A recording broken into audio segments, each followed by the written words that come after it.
Hey, what's up, guys? My name is Lawrence Phillip, aka DJ Random, and today we're gonna try to recreate a sound inspired by 1975 for their latest single, Somebody Else. So, the particular sound that we're gonna try to recreate is the chord pad that you can hear throughout the song. And this sound has kind of like Rhodes piano feel to it, but at the same time, it has that kind of like polysynth 80s synth sound. So if you're wondering what that sound like, it's this one.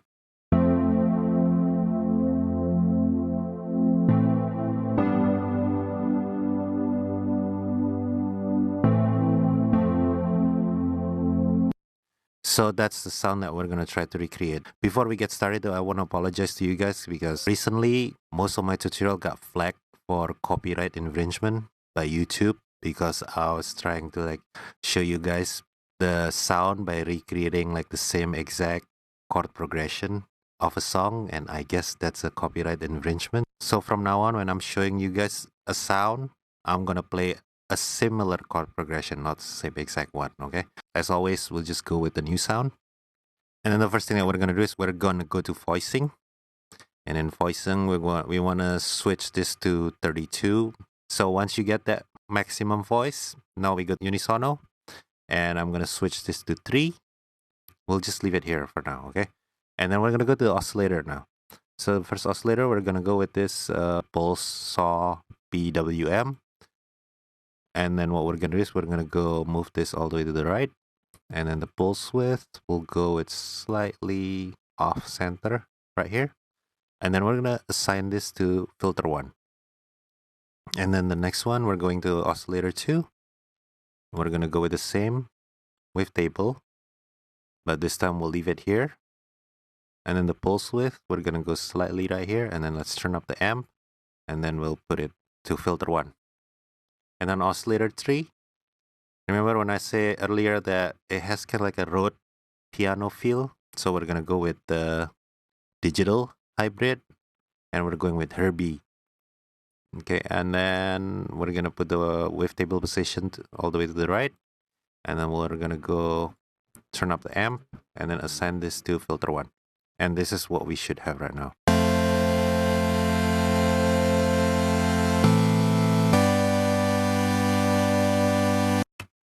Okay, so the next thing that we want to do is we want to detune this a little bit. So let's go with maybe -7. Feel free to experiment with this, but I suggest not to go over like 12 because and then things just starts to it's kind of starts to detune a little too much, and then it doesn't sound natural. So I like to go with maybe like 6 or 7, and then let's detune this up to around that, and let's listen to what we have.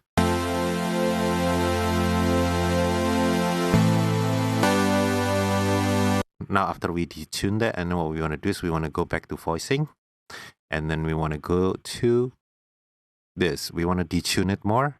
So let's turn this on, and let's detune it a little bit. And then the next thing is go to pen position, and then we go to the right to make it wide.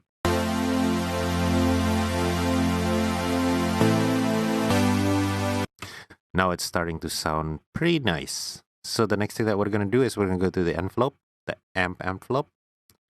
So let's go with the attack. I'm going to go slightly here, and then decay, I'm going to push it a little bit. And then the level, let's bring it down. And then release, you want to increase this up, something around here. And then let's see what that sounds like.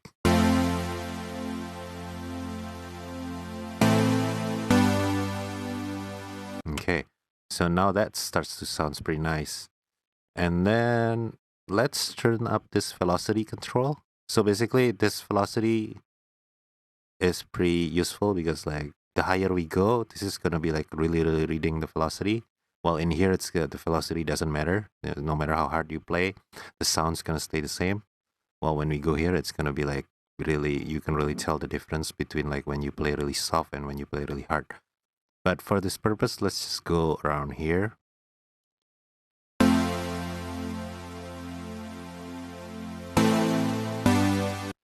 Okay, and then now the next thing that we want to do is we want to put like some kind of like filter envelope on this to shape the sound, because right now it's still a little too bright and it's very raw sound. So what we're going to do is we're going to use the amp envelope too, and we're going to use that to modulate this filter. So let's just go with the filter first. It's going to be a low pass 4. And then let's play that. Nothing because the cutoff. Let's go right here. Now that starts to sound pretty nice. It's almost starts to have that kind of like a Rhodes piano feel. So let's assign this here and modulate it a little bit. Just a little bit.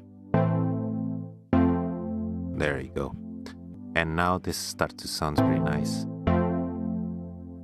Remember earlier too that I said this one kind of have that 80s polysynth feel to it. So we're gonna try to recreate that kind of like an analog feel. So usually the character of like a real analog synth is you have a pitch that's kind of like drifting a little bit, so it's not like 100% in tune. So we're gonna try to recreate that pitch drift by modulating the pitch on one of the oscillator. So we're gonna go to LFO 5,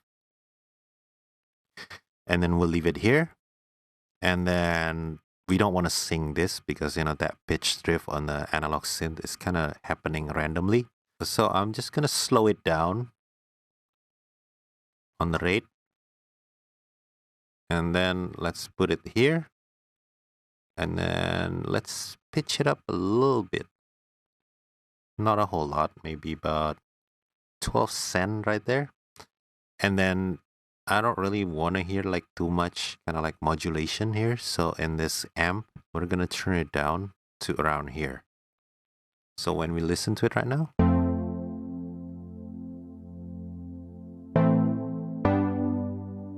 Okay, this should be really subtle. You know, you shouldn't be hearing the pitch drift, because when you hear it too obvious, that means you've gone too far.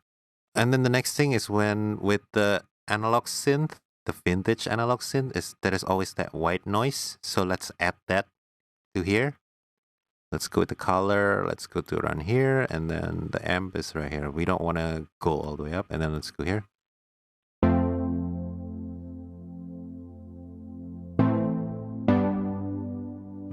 Yeah, maybe that's a little too much. So let's go here. Okay.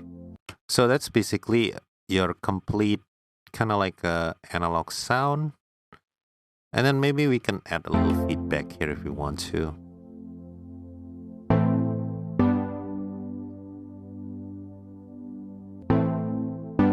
Okay, so and then let's go to the effects. What we're gonna do is we're gonna put a chorus in here.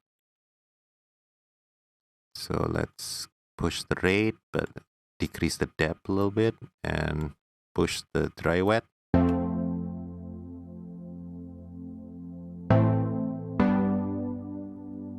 See, this is without.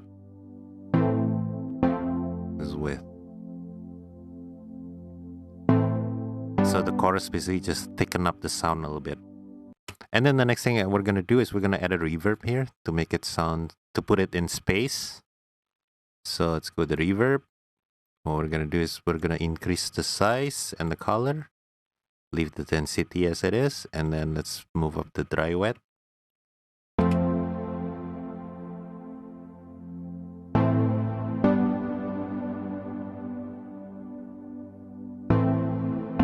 Then we'll put an EQ.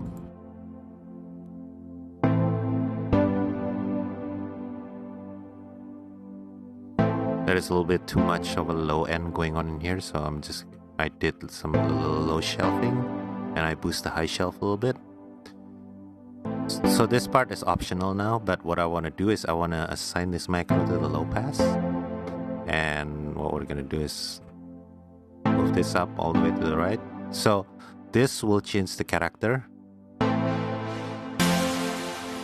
and that's when I do that, and then there's too much white noise going on. So what we're gonna do is let's assign this here, bring it down.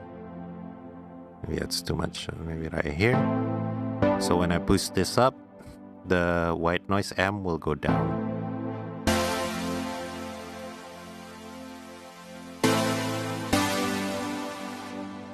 And then the next thing is I'm gonna go to envelope and I'm gonna go, let's rename this.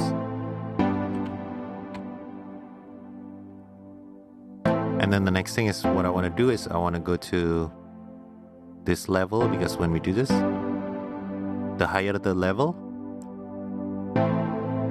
the more pad-like this becomes. So what I'm gonna do is I'm gonna go to this macro, assign this here, and then I'm gonna assign it to here. So right there it sounds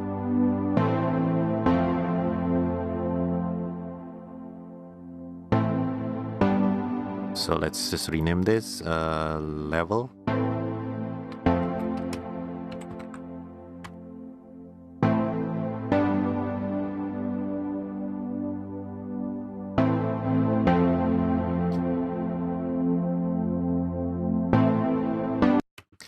So there you have it, guys. It's an 80s polysynth pad inspired by 1975. This sound is perfect if you're making kind of like an 80s inspired sound. And this sounds actually quite popular at the moment, you know, if you're obviously 1975. And if you listen to K-pop, there is this artist named Tiffany, and her single, I Just Wanna Dance, use a similar sounding pad. So this is kind of like a really, really trendy sound at the moment, and it's really not that hard to create, you know, so there you have it, guys. So if you like this tutorial, please give me a thumbs up. And if you got any question, just fire it up on the comment down below. And also, please don't forget to subscribe if you like this, okay? And thanks for watching, guys, and I'll see you on the next one.